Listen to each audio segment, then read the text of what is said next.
Kansas City. Now, NASA made history just days ago by carrying out its first all-female spacewalk. And here with some insider details is Kansas City native and NASA ambassador Danielle Jones. And also we have a fun experiment to do too. Just a little something you guys can do at home with your kids. It's different. Okay, but first I want to talk about spacewalks because space is neat. Walking in space is even cooler, and having two gals do it for the first time ever is even cooler.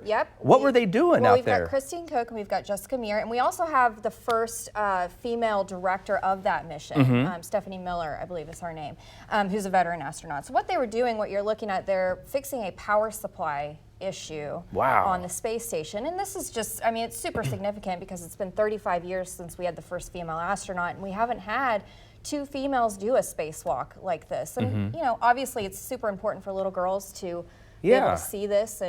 And I saw NASA refer to it as herstory rather than history. Yeah, we love a good pun. We love a good pun. It's good. Yeah. So they were fixing a power supply. How long were they out there? Yeah, about 7 hours, I think. Yeah. So, I mean, it's just monumental for so many reasons, and the reason that we haven't had two women is because they haven't had two female spacesuits. Yeah, literally, that's really what it is, and the development that it takes and how long it takes to make one is the reason we haven't had. And then just it didn't line up with timing. So were they on the space station beforehand? Yes. They didn't just get there or anything for this. They got there, they went out, and they're still there.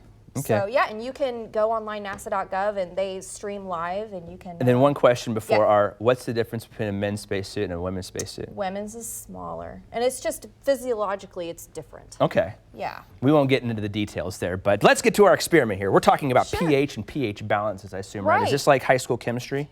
Yeah, yeah. So do we have our pH strip so we know if it's the base or an acid? Well, we have a liquid. Okay. So this is a strip, but different. Got it. So let's start off with the simple questions. What is pH? It's the potential of hydrogen. So we're measuring hydrogen ions. Okay. So what we're going to do here is we're going to take, this is washing soda, not baking soda. Washing soda? Washing soda. Yeah, it's washing soda. It's next to the baking soda. It's just a little bit more refined. Instead of picking that one out, just go one aisle over. Right. It's yellow. Well, actually, it's like borax. Oh, okay. Well, there you go. Yeah. So you put about a tablespoon into water. I say that you need to use distilled water, bottled water, because if you use it from the sink, it can get a little.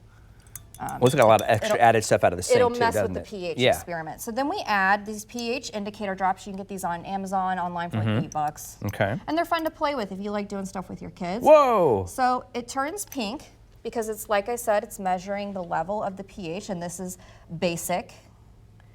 So that means it has a pH of greater than 0 or greater than 7? 7. Okay. 7. And water is neutral, and it has 7. So we're just going to pour this in here and make a giant mess. That's great. It's okay. We like messes here. Yeah. I'm doing this for the visual, for the TV. There you go.